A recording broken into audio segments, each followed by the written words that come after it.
বাচ্চাদের সামনে কখনো এই কাজগুলো করবেন না, তাহলে বাচ্চার চরিত্র নষ্ট হয়ে যাবে।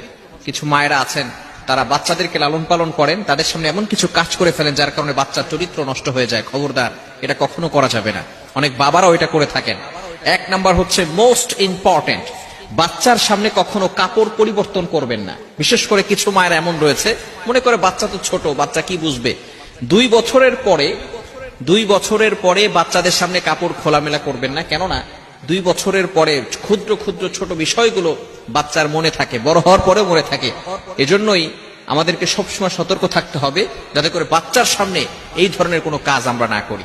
বাচ্চার সামনে অনেক সময় ঝগড়া করে পিতামাতারা, এরকম মা বাবা আছে না নাই? খবরদার, এগুলোর মাধ্যমে বাচ্চারা শিখবে। খবরদার, বাচ্চার সামনে কখনো আপনার ওয়াইফকে শাসাবেন না। আপনি মনে করছেন এটা আপনার স্ত্রী, সে কিন্তু একজনের মা, আপনার সন্তানের মা। এজন্য অবশ্যই তাকে সম্মান করতে হবে।